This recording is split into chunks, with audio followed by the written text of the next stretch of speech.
Selamat pagi teman-teman semuanya. Kita saat ini lagi ada di gedung DPR Gubernuran Kota Bandar Lampung. Di belakang kita bisa lihat aksinya. Dan ini nih cara supaya kita itu menolak apa yang sudah dikeluarkan oleh Menteri Pendidikan. Karena kami banyak yang tidak setuju dengan peraturan-peraturan yang dibuatnya. Dan teman-teman semua bisa simak video ini dengan baik dan pelan-pelan aja ya. Oke, kita liput sekarang juga. Untuk aksi hari ini kita adalah aksi damai. Kampung Pringsewu bersama dosen-dosen. Oke, jadi teman-teman, kita sekarang lagi bersama dari teman-teman Universitas Mitra Indonesia. Oke, jadi saya boleh minta waktu sebentar ya kak ya? Boleh. Seberapa pemahaman kakak-kakak bisa datang ke sini untuk ambil andil gitu tentang peraturan yang telah dibuat sama Kementerian Ristek, itu seberapa paham kakak-kakak bisa ikut andil dalam kegiatan hari ini? Yang pertama kan masalah jalur mandiri ya. Yang kita tahu kalau di jalur mandiri itu kan kita kampus swasta, yang jelas lebih keberatan ya. Izin komandan. Kayak misalkan dari jalur mandiri pun juga banyak orang-orang di luar sana yang dari oknum-oknum yang mungkin ada ya korupsi seperti itu kan. Itu salah satu contohnya. Dan yang kedua juga kayak di perguruan tinggi negeri lainnya, contohnya seperti di Unila, mereka ada jalur mandiri, itu pun biayanya mahal. Nah, jadi kalau bisa pemerintah untuk merubah peraturan itu tadi. Oke. Untuk sejauh ini kayaknya sepertinya saya memandang kita tuh harus lebih diperhatikan nggak sih perguruan tinggi swasta ini ketimbang perguruan tinggi negeri? Iya benar. Ya, harus lebih diperhatikan ya. Iya benar, karena ya bahkan di daerah manapun juga pasti perguruan tinggi negeri yang lebih jadi dominan ya untuk selalu disupport lah oleh pemerintahan. Sedangkan kita yang perguruan tinggi swasta itu selalu mendapatkan apa ya bahasanya kayak seperti kecurangan yang tidak signifikan. Baik. Segitu aja teman-teman yang bisa kita liput hari ini sama teman-teman dari Universitas Mitra Indonesia. Terima kasih Bang ya atas waktunya. Terima kasih banyak. Teman-teman, sekarang saya sedang bersama dengan Pak Burhan. Namanya juga sama kayak saya, Panji juga. Selaku apa Pak di sini? Selaku apa namanya? Penerimaan mahasiswa baru. Di Universitas Tulang Bawang Lampung. Nah Pak, boleh tanya-tanya sedikit ya Pak ya? Boleh. Oke. Begini Pak, APTIS itu apa sih Pak? Ya, Asosiasi Perguruan Tinggi Swasta se-Indonesia. Terus itu ya. Lalu kenapa harus dibubarkan LAM-PT ini Pak? Karena katanya ada iming-imingan berbasis bisnis ya?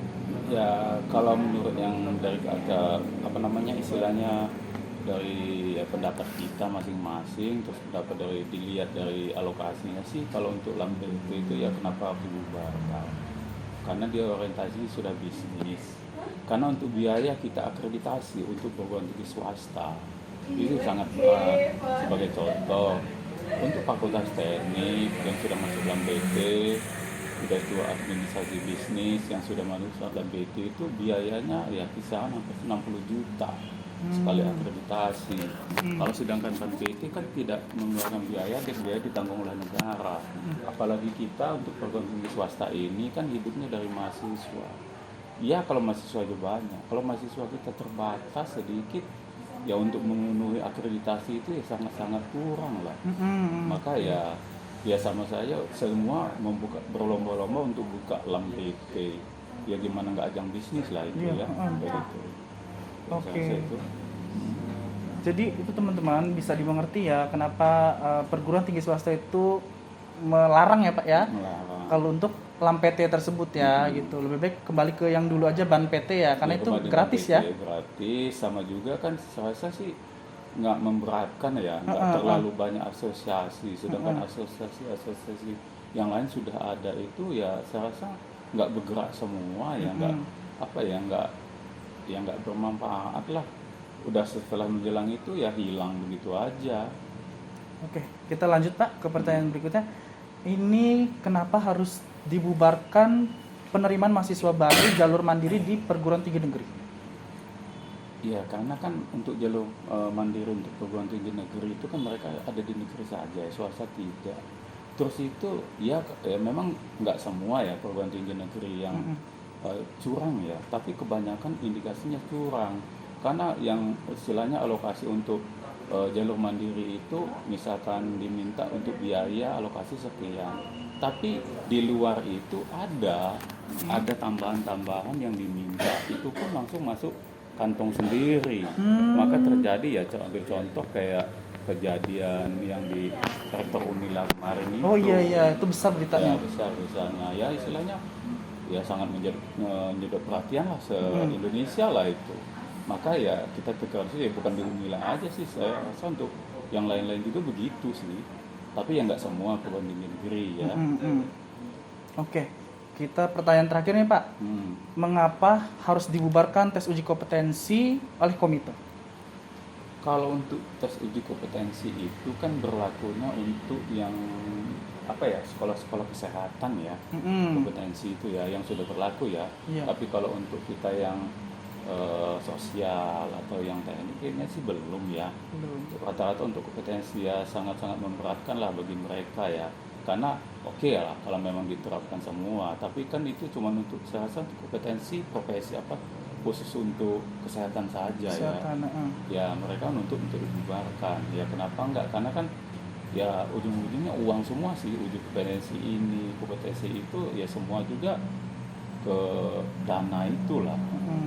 Jadi pengeluaran makin membengkak gitu kan. Kasihan lah bagi mereka yang kuliah memang sangat-sangat terbatas dengan biaya terbatas. Jadi kadang-kadang untuk mencukupi biaya kuliah aja mereka masih bingung kan. Oke, begitu teman-teman, bisa dipahamin baik-baik gitu kenapa Aptis ini membubarkan 3 poin tadi itu. Oke, saya rasa cukup untuk ngobrol-ngobrol bersama dengan Pak Burhan. Terima kasih Pak atas waktunya. Pusat dan Aptisi daerah. Hidup Aptisi! Hidup mahasiswa! Kita kalang dosen-dosen kita teman-teman semua. Teman-teman, sekarang kita saya dengan teman saya sudah bersama dengan Kakak Akbit Alifa Pringsewu dari Pringsewu nih, jauh-jauh ke sini. Pastinya mereka ada hak suara yang perlu mereka suarakan. Jadi sini kakak-kakak aku mau tanya, kalian itu lebih menuntut apa? Keadilan apa untuk PTS ini? Tentunya kami sebagai mahasiswa swasta ya Mas ya, menuntut keadilan supaya mahasiswa PTS itu lebih diperhatikan daripada mahasiswa PTN. Udah sih gitu. itu aja. Gitu aja. Terus untuk selama ini emang seperti di anak tirikan nggak sih sama Kemendikbud? Iya, tentunya ya? seperti di anak dirikan. Dan kita itu butuh lebih banyak kuota KIP ya untuk PTS ya. Benar. Supaya yang tidak mampu itu bisa kuliah. Gitu ya. Terus kakak-kakak setelah ini kita akan merasakan kemenangan kalau kita diterima suara kita sama pihak DPR, apakah kita akan merasakan kemenangan atau tidak? Iya Mas, pastinya tentunya merasakan kemenangan karena kan kita juga bukan hanya anak negeri yang diperhatikan, tapi anak swasta juga diperhatikan. Iya, harus. Jadi pada intinya nih kita tuh PTS tuh jangan sampai dianaktirikan. Iya benar. Kita sama-sama belajar menuntut ilmu untuk menjadi sarjana yang berguna untuk Indonesia. Iya, dan gitu ya? berkualitas juga. Berkualitas juga ya. Oke, baik kakak, terima kasih segitu aja. Terima kasih ya kak. Halo teman-teman, alhamdulillah aku bisa bertemu lagi sama Ibu Rosida selaku Dekan FISIP UTB Lampung. Ibu ini dekan dari Ilmu Komunikasi, Administrasi Publik dan Administrasi Bisnis. Nah, teman-teman, aku bakal tanya sebentar aja, sedikit aja sama Ibu Rosida. Yang pertama, LAM-PT, Bu. Kenapa LAM-PT itu harus dibubarkan? Oke, baik ya. Alasannya kenapa LAM-PT itu harus dibubarkan, khususnya kita di Prodi Administrasi Bisnis. Ini di bawah naungan Fakultas Ilmu Sosial dan Ilmu Politik. Kita ada 3 nih. Bayangin aja, yang akan kita hadapi ini kan baru bisnis. Baru bisnis yang sebentar lagi di bulan 7 Juli 2023 itu tuh sudah harus menghadapi akreditasi. Dan basisnya ini masuk ke LAM-PT, ke LAM. Nah, ini kan ada beban yang harus kita bayarkan. Iya. Nah, ini kan sangat menjadi beban luar biasa. Iya, untuk prodi itu sendiri. Untuk prodi gitu ya. itu sendiri. Dengan nominal sekian itu ya, Bu iya, ya. dengan nominal sekian itu. Apakah tidak lebih baik itu untuk pengembangan dari prodinya? Iya, gitu nah, ya. Iya, daripada dana tersebut kita storkan untuk kegiatan yang kita juga belum tahu Iya, betul. Ini apalagi kita ini di posisi universitas kita nggak besar. Universitas kita berkembang. Tapi prodi kita ini kan pemanfaatannya kan kalau dengan dana seperti itu pengembangannya kan akan lebih bagus. Kalau kita tetapkan ini harus membayar, saya rasa itu sangat berat sekali. Sangat berat sekali. Kenapa tidak diutamakan aja loh pengembangan dari prodinya? Iya. Sehingga prodi ini lebih bisa berkembang. Betul. Apalagi kan masyarakat mahasiswa dengan adanya prodi-prodi yang lebih kompeten tentunya, ini kan akan lebih pengembangannya lebih bagus. Selama ini kan kita di Ban PT tuh, kita tidak dibebani pembayaran apa-apa. Nah, jadi kita ini untuk pengurusan pengisian data pelaporan yang jumlahnya sangat luar biasa itu banyak yang harus kita siapkan. Walaupun memang di dalam kegiatannya itu adalah kegiatan yang sudah kita laksanakan sehari-hari. Iya. Nah, itu saja kita membutuhkan pemikiran yang sangat perlu pemikiran yang khusus lah ya, sangat berat untuk apalagi kita sudah di LAM PT udah harus berpikir luar biasa, kemudian pikir lagi duitnya. Dananya ini sangat luar biasa, sangat berat sekali. Apalagi itu kan jangkanya juga nggak lama ya Bu ya, itu kan singkat banget, itu kan cuma beberapa bulan saja. Dan itu prodi tersebut harus mempersiapkan dana sekian nominal itu untuk mengikuti LAM PT tersebut, Lembaga Administrasi Mandiri Perguruan Tinggi. Nah, oke, kita sedikit itu aja Bu bahasnya LAM PT. Jangan terlalu jauh-jauh ya. Iya, pokoknya intinya udah dong, jangan gitu jangan ya. Jangan deh jangan. Lebih Kasihan kami. Ya. Kasihan kami nih. Karena PTS itu kan bisa hidup itu dari mahasiswanya ya Bu ya. Iya, dari mahasiswanya. Walaupun memang kita itu kan kadang ada bantuan tambahan. Kemudian kemarin juga kita sudah mencoba untuk meminta keringanan. Yang sudah mengajukan usulan memintakan keringanan dalam proses pembayaran ini. Itu berat untuk kita. Apalagi kita PTS yang jujur saya katakan itu bukan PTS yang besar. Yang besar aja banyak yang ngeluh, apalagi kita. Apalagi yang kita gini ya. Iya. Jadi maksudnya Ibu itu lebih baik LAM PT itu tetap kita pakai guna yang LAM aja, Ban PT, karena itu tidak membebani sebuah instansi atau yayasan universitas untuk akreditasi gitu. Dan sedangkan dana yang di sekian nominal itu lebih baik untuk pengembangan dari fakultas prodi tersebut gitu maksudnya. Jadi kita benar-benar keras unjuk untuk kembalikan Ban PT ya Bu ya. Iya, apalagi nanti kalau misalnya di fakultas fisik pada 3 loh. Bayangin nih. Iya. Kalau lari ke LAM semua 3-3-nya. Iya. Kita hitung nih sekian itu kali kan 3. Waduh, gimana saya? Bakal mumet ya Bu ya. Mumet akhirnya gimana? Oke Bu, kita lanjut ke poin kedua nih Bu. Mengapa kita harus memprioritaskan kuota KIP di PTS atau perguruan tinggi swasta? Yang jelaskan dengan adanya KIP, pertama jumlah mahasiswa kita kan bertambah. Kemudian bisa membantu untuk operasional kampus juga. Ini prioritaskan dong ke PTS supaya kemajuan dari PTS itu, pengembangan dari PTS ini bisa lebih luas lagi. Ya, kalau kita saja untuk KIP aja dibatasi dengan jumlah yang sangat minim, waduh, kita ini harus berjuang keras lagi untuk mencari mahasiswa. Iya. Jadi itu sih alasannya kalau saya minta tolong lah kepada pemerintah untuk lebih diperhatikan dari pemerintah untuk PTS ini, untuk KIP. Ayo dong, tolong berikan kesempatan seluas-luasnya itu untuk PTS. Insya Allah kita akan membina anak-anak dari KIP-nya dengan baik. Iya. Jadi begitu Bu ya alasannya kenapa kita harus memprioritaskan KIP itu untuk PTS ya. Iya. Karena kan kebanyakan juga pasti kalau ada yang dibantu sama pemerintah, Iya. itu pasti akan berminat ke masyarakatnya Iya, gitu ya. betul. Sebuah PTS membuka jalur KIP, membuka sebesar-besarnya gitu kuota, maka masyarakat juga minat gitu ya. Iya. Betul. Makanya Ibu Dekan FISIP dari UTB Lampung ini, Ibu Rosida, itu meminta atau memohon kepada pemerintah untuk memprioritaskan kuota KIP untuk perguruan tinggi swasta. Gitu. Terutama UTB Lampung ya. Oke, segitu aja teman-teman yang bisa aku tanya-tanya sama Ibu Rosida. Terima kasih banyak Ibu atas waktunya. Semoga masukan ataupun jawaban dari Ibu Rosida ini bisa bermanfaat dan bisa menjadi dedikasi dan masukan kepada pemerintah. Oke, terima kasih. Wassalamualaikum warahmatullahi wabarakatuh. Waalaikumsalam.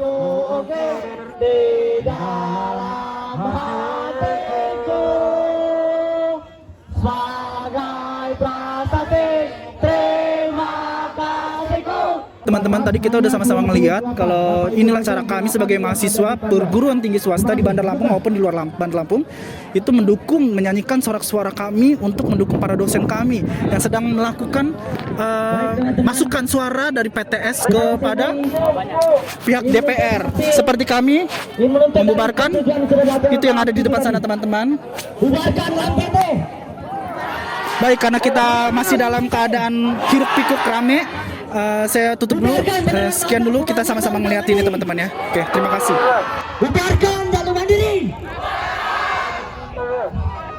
Oke teman-teman, alhamdulillah aku bisa berkesempatan bertemu dan berbicara sebentar saja sama Bapak dosen dari STKIP PGRI Bandar Lampung. Dengan Bapak siapa Pak? Pak Buang Saryantono. Iya, mengajar apa Pak di PGRI? PGRI saya wakil ketua 3, ngajar matematika. Oke, baik Pak. Tadi para dosen kan sudah diajak untuk masuk ke dalam gedung DPR. Betul. Itu berlangsur hikmat, aman atau gimana Pak? Ya, berlangsung dengan hikmah, aman, lancar dari komunikasinya. Diterima dengan baik kah? Dengan baik dan disambut tadi ada MOU-nya akan disampaikan ke pimpinan ke Kota Dewan ke Jakarta. Lalu gimana tentang masukan-masukan yang diberikan para dosen terkait dengan peraturan yang sangat bertolak belakang dengan para perguruan tinggi swasta ini Pak? Ya kalau peraturan pemerintah yang diturunkan ya ini kita turunkan aksi ini karena kita memang bertolak belakang dengan ketentuan itu. Tapi kita sudah sampaikan ke Ketua Dewan akan diteruskan ke atas. Oke, jadi kata anggota Dewan akan diteruskan ke atas. Ya. Artinya diterima dan disambut dengan baik. Ya disambut dengan baik kondisinya. Terus tadi ada sedikit perdebatan atau tidak Pak di dalam? Tidak ada. Tidak ada. Nomor Jadi saja. berlangsung secara hikmat. Hikmat ya. Oke, baik. Artinya di sini kita secara damai, tentram dan aman Pak ya, dalam berdemokrasi Pak ya. Terima kasih bagus. Oke. Terima kasih banyak Bapak atas waktunya. Terima kasih ya Pak. Nah, teman-teman, sekarang saya juga sudah bertemu dengan Ibu dosen dari kampus Dari Amik Dian Cipta Cendikia, daerah mana itu? Bandar Lampung. Bandar Lampung juga. Iya. Oke, dengan Ibu siapa namanya? Dengan Agni Widyastuti. Oke, terima kasih Ibu sebelumnya atas waktunya. Jadi sedikit saja, permisi Mas. Jadi sedikit saja saya mau bertanya, tadi di dalam itu apa aja yang sudah disampaikan para dosen kepada Dewan? Oke, tadi kami dari perwakilan perguruan tinggi, kemudian APTISI juga sudah dijenengkan masuk untuk ke kantor DPRD. Kemudian yang sudah disampaikan oleh perwakilan dari APTISI itu oleh Bapak Dr. Abdul Aziz sudah menyampaikan apa saja yang menjadi tuntutan APTISI, ya khususnya yang mengenai pembubaran LAM, baik itu LAM PT maupun LAM PTKes, kemudian penundaan RUU Sisdiknas. Kemudian ada lagi tentang apa ya? Pokoknya berkaitan dengan yang dikeluarkan RUU. sama benar, kementerian ya? Iya benar. Oke. Nah itu tuntutan-tuntutan itu sudah disampaikan semuanya ke pimpinan. Ya, pimpinan DPRD dan dari perwakilan DPRD sudah menyampaikan juga bahwa apa yang menjadi tuntutan dari APTISI khususnya perguruan tinggi swasta itu nanti akan dilaporkan ke pusat. Oke. Baru sebatas itu Baru penyampaian. sebatas itu aja, Iya, Bu? belum ada finalnya seperti apa, belum ada. Jadi berarti kita baru mulai start nih ya? Iya benar. Oke, Jadi nah. Ketua DPRD itu sebagai pengantar ke pusat. Ya, pengantar pusat. Iya, dari apa yang menjadi tuntutan-tuntutan dari Aptisi. Oke. Seperti itu. Dari anggota dewannya Bu, adakah mereka memberikan kejelasan waktunya sampai kapan gitu? Kalau untuk waktu sih secepatnya menyampaikan Hanya seperti sekedar itu. secepatnya. Iya, benar. Oke. Diusahakan untuk segera disampaikan ke pusat. Kemudian tadi juga ada penandatanganan oleh Aptisi dan dari perwakilan DPRD. Tadi saya mendengar ada Pak Andi, siapa tadi? Ketua Aptisi ya? Kalau ini wakil. Oh, wakil. Ketua Aptisi kebetulan sedang aksi di pusat. Oh, lagi aksi di Iya. pusat. Jadi kebetulan Kalau saat yang ini di DPRD diwakilkan sama wakilnya. oleh Pak Abdul Aziz. Pak Abdul Aziz. Perwakilan Oke. dari Dharma Jaya. Tadi saya sedikit ngobrol sama dosen dari STKIP, itu berjalan dengan lancar gitu? STKIP. Nah, Maksudnya tadi gimana? berjalan dengan lancar nggak? Kalau tadi di dalam kegiatan lancar, dalam? iya. Lancar, Tidak ada alhamdulillah. perdebatan atau Tidak sesuatu? ada, alhamdulillah lancar. Semua yang menjadi tuntutan sudah tersampaikan semua. Ya, yang disampaikan oleh perwakilan DPRD yaitu akan disampaikan ke pusat secepat mungkin. Oke, berarti Seperti itu. hasil dari kegiatan kita hari ini tinggal menunggunya aja Iya, Bu ya? tinggal menunggu Dan- apa yang menjadi laporan dari DPRD ke pusat. Ya, dan semoga aja secepat, kata secepatnya itu bisa benar-benar secepatnya Cepat, ya. iya, benar, iya. Karena kita sama-sama Harapan menanti kami ya. semua, iya, pastinya. Terima kasih Bu atas Oke, waktunya. terima kasih. Alhamdulillah teman-teman, sekarang saya sudah ada di ruangannya Pak Riza Yuda Patria SHMKN selaku Wakil Rektor 3 Universitas Tulang Bawang Lampung. Dan sekaligus beliau ini kemarin yang memimpin ya Pak ya aksi demo ya dari UTB. Ketua rombongan dari UTB ya Pak ya. Sebelumnya Pak, kita tanya-tanya dulu yang sederhana. Kemarin gimana cara Bapak untuk mengumpulkan mahasiswa gitu, untuk ikut andil dalam demo kemarin? Iya, saya pertama kumpulkan, karena saya sebagai R3, saya kumpulkan ketua BEM sama ketua KM. Oh iya. Kita sampaikan, kita ada tuntutan ya, beberapa tuntutan itu, kita sampaikan kepada mereka, dan mereka sepakat. Oke. Setuju. Mereka juga menginginkan demo. Bahkan mereka minta demo yang besar-besaran. Oh. Gitu. Semua mau ikut, termasuk anak baru mau ikut. Cuma kan karena kita dibatasi dengan aturan dari Aptisi Lampung bahwa mahasiswa itu dibatasi 50, terus dosen juga dibatasi mendapat 30. Tapi kenyataannya kemarin mahasiswa kita lebih dari 50. Partisipasi mereka sendiri kan, termasuk dosen. Bahkan dosen itu hampir 50 lebih yang ikut, itu partisipasi mereka sendiri. Itu aja. Terus Pak, kita mau tanya perihal menurut dari sudut pandang Pak Riza nih, mengapa harus dibubarkan LAM PT untuk PTS sendiri nih Pak ya? Kenapa bubarkan LAM PT? Satu, LAM PT itu mandiri. Memang itu yang mengusulkan adalah Aptisi sendiri dulu itu awalnya. Jadi gimana LAM PT tadinya ada di Ban PT, ya. Karena di Ban PT ini isinya kan para asesor itu ya perguruan negeri yang udah bagus-bagus gitu kan. Ya, gimana kita yang swasta ini yang dananya dikelola oleh sendiri, ya kan, bantuan dari pemerintah juga nggak banyak, dikit lain dengan negeri, harus sama-sama mereka. Nah, itulah kita protes, Aptisi protes, mandiri, bentuklah mandiri, jadi tidak ada di Ban PT. Ternyata begitu mereka mandiri lebih parah gitu kan, lebih parah dari yang di Ban PT. Parahnya apa? Satu, isi orang-orangnya ini bahkan ada dari asosiasi. Contoh asosiasi, ada asosiasi perusahaan yang megang alat-alat kesehatan. Mereka harus pakai yang begini, sedangkan kemampuan universitas swasta kan nggak bisa. Yang minimal aja nggak mau, mereka harus begini nilainya. Dan dari hasil semua dilakukan oleh PT itu nggak ada yang bagus nilainya. Ya kan, satu. Yang kedua, kita dibebankan bayar. Sekian nominal itu ya Pak ya? 80 juta harus kirim ke LAM PT. Oke. Mereka kita bayar, mereka datang, udah datang. Ada juga yang hotel yang dibayarin karena kampus sama kampus. Ada lagi yang di pesawat yang dibayarin. Kan? Jadi secara terang-terangan untuk asesor itu akomodasinya dibebankan ke PTS tersebut gitu Pak ya? Tambah lagi, belum lagi kita udah nyiapin segala macam, ya kan? Mereka seperti raja, semua mereka, ya nggak benar juga. Sedangkan uang yang kita kirim itu kan uang masyarakat juga, karena kampus swasta ngambil dana dari masyarakat. Iya. Diambil buat mereka. Coba bayangin kan, kita aja ada 7 prodi. Sekarang se-Indonesia ini berapa perguruan tinggi swasta? Iya. 80 juta yang harus masuk sana. Berapa miliar duit di sana? Tidak jelas penggunanya buat apa. Tidak jelas penggunanya buat apa. Tidak ada yang bagus. Ya kan? Kecuali para asesor, kawan-kawan asesor itu ada dosen perguruan negeri, perguruan mana itu, yang mana-mana aja.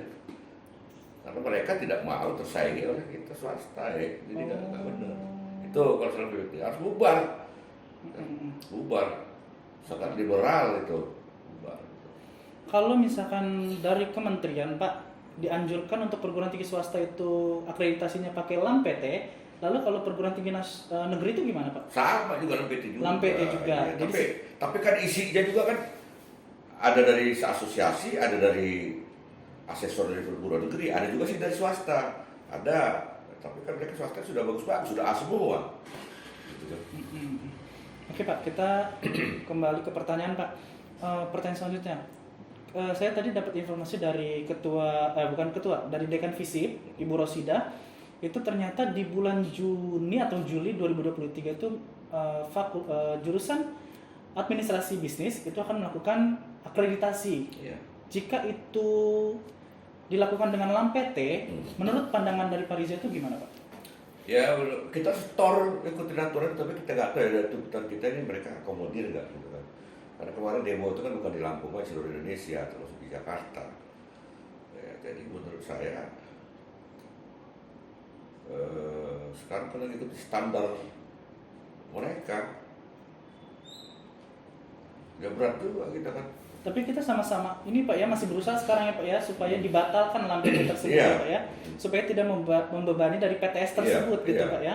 Kalau misalkan kita kan balik lagi Bapak tadi bilang kita ada 7 prodi, kalau 7 prodinya kita harus bayar sekian puluh juta, itu kan pasti menjadi beban untuk PTS tersebut kan Pak ya. Oke Pak, kita ke aksi kemarin.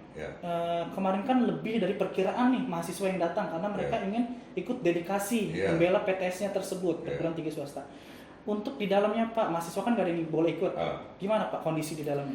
Di dalam itu terbagus lah. UTB termasuk karena kita yang disebut-sebut sebagai ketua dewan itu saya dulu yang pertama sebut Alfa Gereja segala macam. Terus rektor kita juga disampaikan bahwa di DPR itu marwahnya dalam DPR adalah pembuatan raperda. Perda-perda itu yang dibuat. Raperda itu rapat peraturan daerah apa gimana Pak?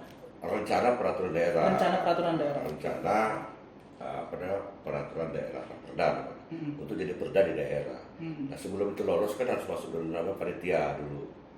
Salah satu ketuanya itu disebutkan oleh ketuanya bukan dari negeri, bukan dari Unilau, itu dari swasta katanya.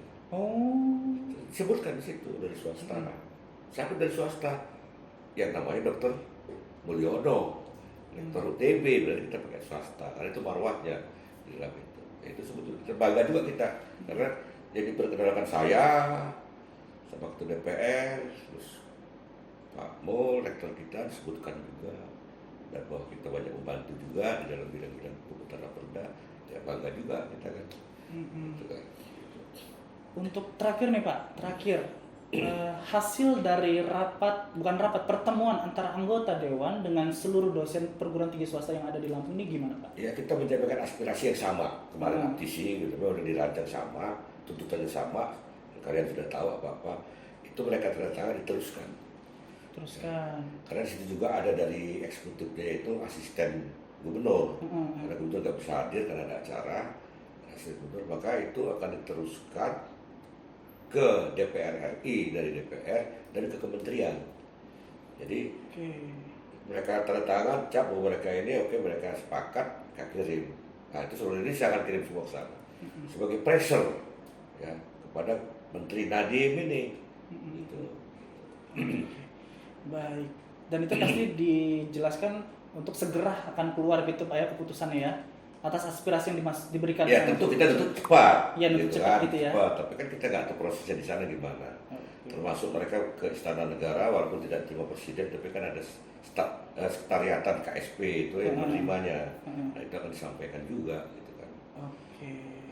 Baik teman-teman, sedikit saja kita bisa mengulik tentang keadaan kemarin, aksi demo kemarin, yang tentunya kita juga mengikuti standar peraturan Pak ya. Nggak, bukan demo yang apa-apa, nggak, kita ngikutin standar aturan, kita juga demonya tanpa anarkis, juga damai ya Pak ya, tentram, adem ya Pak ya, nggak ada apa-apa juga. Oke, dan cukup sekian juga saya bisa ngobrol sama Pak Riza selaku Wakil Rektor 3 di UTB Bandar Lampung. Terima kasih Pak Riza atas waktunya. Saya tutup. Wabillahi taufiq wal hidayah. Wassalamualaikum warahmatullahi wabarakatuh. Salam.